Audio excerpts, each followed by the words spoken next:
Transformers issue number 22. That's right, folks. We have to just rip the Band-Aid off very quickly. This is an ending that is in sight now. I think we got 2 more issues with Daniel Warren Johnson and Jorge Corona on this book. We know the next creative team we're getting, and it is Robert Kirkman and Dan Mora. Weird choice, but I guess it makes sense. Did Kirkman always want to write this? I don't know. Maybe he did. I'm a little worried about Kirkman taking over this book. I don't like a lot of his writing. I think he's gotten pretty far in his career doing some stuff that I'm not a big fan of. And there's some emotional severity to what we're doing in this Daniel Warren Johnson arc that feels like it could come to an end if we are switching to a new creative team. But we know Optimus Prime's going to be in that book, so some of the emotional weight of what's happening with Optimus right now is being lost. Nonetheless, it does feel like Daniel Warren Johnson is coming to an end on this book, so we're going to tie up a lot of loose ends or just set up a bunch of new stuff or end a lot of stuff. Things are happening in this book, folks. So when we open up, Superion crashes into some trees somewhere. Optimus looks like he's going to die. Nothing's going good. And then suddenly some people emerge in like their big trucks to help them out. And it's the doctor from the hospital, Dr. Leo, who was there when Spike was in the hospital. And he's like, look, robots attacked my hospital. You got all my patients to safety. Now I'm here for you. Let us help you. It's your turn. Let's load them up, get them on the stretchers, and get them out of here. So we're going to cut back to that, but first we have to go to Cybertron, where we see Alita and Shredhead are showing Cliff Jumper. They managed to open the portal to get one of them back to Earth. And they're like, it's got to be you, Cliff. Like, you got to go through it. You're the only one who really knows the planet. And, like, we could really use Shredhead here. Like, he could change the tides on this place, and we could definitely use the battle, right? Could be good for us. So I'll leave you two to say your goodbyes, and Cliff Jumper and Shredhead are saying their goodbyes. And then you just hear Cliff Jumper say, tell Carly hello for me. And then he like flips over and he tosses Shredhead through the portal. And Leah's like, why the hell did you do that? And he's like, he's the only one that could save Carly. And she's like, okay, he's a traitor. Blue streak, put him in chains. We can't do this. I'm like, oh man, they're really just making Alita out to be a bitch in this book. I mean, it's weird, but I guess it makes sense. Like, she is so war-torn and broken that, of course, she would act this way. So that's fine by me. Anyways, we then cut to Optimus Prime. He wakes up on the back of a truck, and he's being dragged to kind of like a tent city. It's like a medical operation just on the outside of Seattle. And they're like, look, we can like hide you here, but I don't know if we'll be able to like save your life. So they take him inside this like makeshift tent that they built. And we learn that a little bit ago, they managed to pull Ratchet's body to safety, but he's gone and they can't save him. And Optimus is like, oh man, I failed you as a leader and as a friend. And he just like collapses down, and the Matrix shoots out of Optimus's chest and like crashes next to Spike. And everyone's like, oh shit, I think Optimus is about to die. Wheeljack's like, I don't know how to stop this from happening. Should we just try sticking the Matrix in him again? He's like, I don't know. Optimus goes, I think one of you guys should take the Matrix and you should be like the leader of the Autobots. Please, somebody do it. He's like, no, Optimus, you're going to be okay. We can get through this. He's like, no, the choice has been forced upon us by friends and now it's you. And then you see Spike like, don't worry, Optimus, I can do this. I'm going to make you proud. And he like puts his hand into the Matrix and Optimus is like, no, don't. And he like touches Spike's other hand. The two of them start to like glow blue and they're like, rew, rew, rew. And then Optimus awakes in the Hall of the Primes. And that is where Optimus will be for the rest of this book. Very cool. Let's then cut to the Decepticons because they're off doing their own thing. They had like some sensors looking for some of like the footprints and like the traces of Optimus Prime. They find like a weird bundle of rocks that have his handprints on them.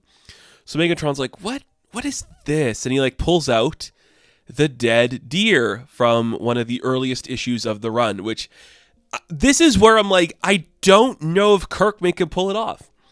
Like, early on in the run, when Optimus accidentally kills the deer, and now we're seeing that he buried it because he feels empathy for this creature that is so fragile that he could hurt easily, Megatron's like, why the hell would he care?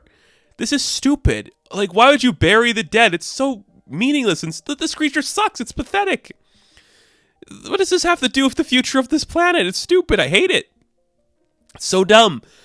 Everything sucks here. This planet is just so fragile and lame, but I kind of respect it because it's like what Cybertron used to be before we were at war, and now I want to do things a little bit of a different way.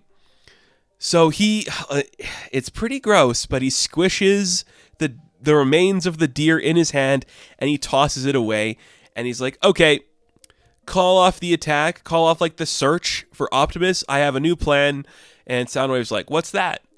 Well, it's plain and simple. We're going to tell Optimus and show him through our actions that all hope leads to ruin. And then we cut to some like naval ships, and some Top Gun-ass characters are just getting in their helicopters and their fighter jets, and they're headed out right to defeat the Decepticons. But they're fighting Starscream, and he's holding the Megatron gun. And they're just killing a lot of people, man. It is graphic and disturbing and very intense. And it's so scary to see like the might of our military just lose instantaneously because a big robot is stomping on them and saying that they killed 37 people.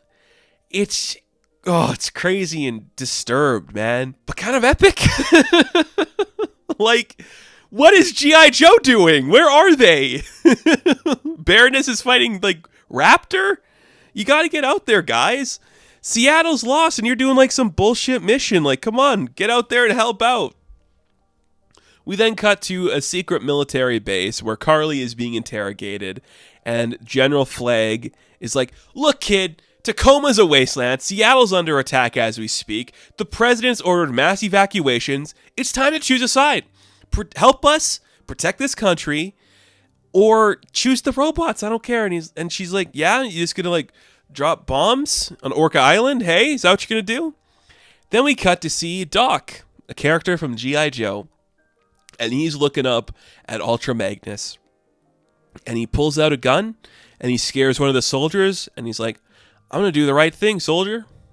And he releases Ultra Magnus from his binds, and he's freed, and he destroys his bondages, and he picks up Carly, and he picks up the Doc, and he runs away. And they're like in the forest a little ways away, and Doc's like, well, you can just leave me here. I got to face consequences for what I just did. And he's like, okay, well, why did you free me? He's like, well, it's got the right thing to do, you know?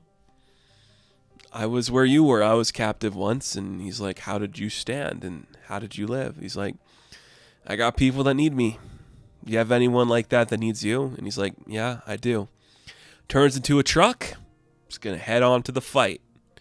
Let's cut back to Optimus Prime's dead body. They're trying to stick the Matrix in it.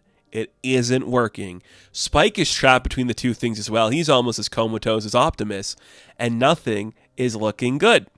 Wheeljack's like, we've only ever had the Matrix like bond with somebody from Cybertron, so maybe we never understood it as well as we thought we did because it's doing stuff to this human.